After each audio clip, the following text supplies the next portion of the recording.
Hello and welcome to Austria for round 6 of the GPVWC Superleague Championship. In qualifying, Sam Miller took his second consecutive pole position. Jason Muscat lined up next to him on the front row, with championship contenders Concilio and Morris qualifying on the second row, ahead of multiple race winner Luis Fernando Laff for Constant Racing, making his first appearance in 2 years. Dave Carl Smith and Chris Williamson are forced to start from the pit lane. As the lights turn green, Muscat blasts past Miller into turn 1, with Concilio following through. There's chaos at turn 1 behind, as Morgan's engine blasts just 5 seconds into the Grand Prix, causing Fuller and Perkins damage. David Stanton falls victim to a late braking Lila Corby and faces skyward. Muscat slides on the exit of turn 3, giving Concilio the lead. The Red Archer goes side by side with Miller into turn 5, leaving the Synergetic in the spin as Morris moves into P2. But Muscat doesn't waste much time rectifying the situation. Laff, Stanton, Wicks, Junt, Clark, Rouse and Dandy follow him.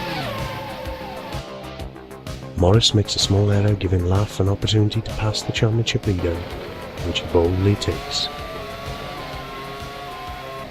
Lap 3, Stanton makes a strange error, and Damge comes from nowhere and spins round Clark. The Dutch driver then ruins his race at the last corner.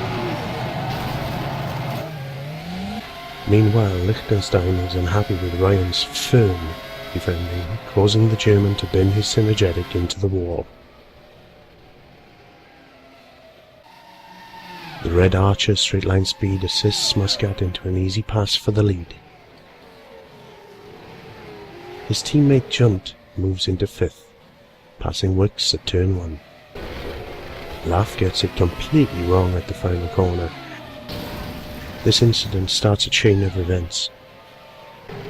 At the hairpin, he taps the back of Lila Corby. Clark doesn't see the spinning Norwegian until it's too late. Meanwhile, Stanton breezes around the outside of Wicks. Having both passed Wicks, Rouse and a recovering Miller are battling before the Scotsman pits for an early scheduled stop on lap 11. Stanton throws 5th place away, forcing him also to make an early pit stop.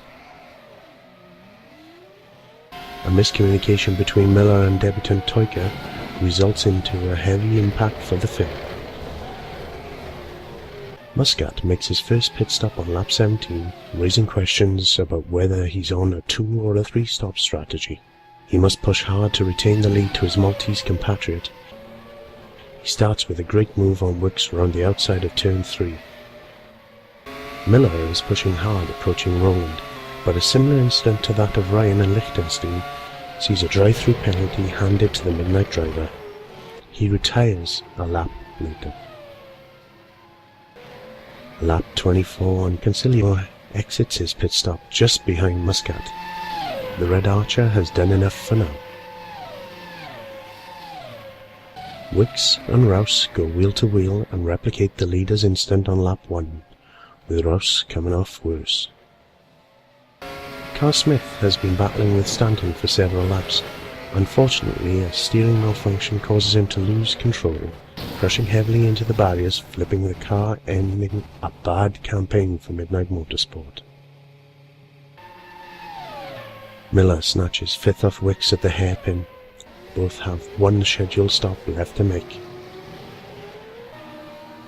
A 26-lap stint confirms Muscat is on a 2-stop strategy and looking good for the win, but disaster strikes as his pit crew aren't ready for him. He loses precious seconds in the pit stop.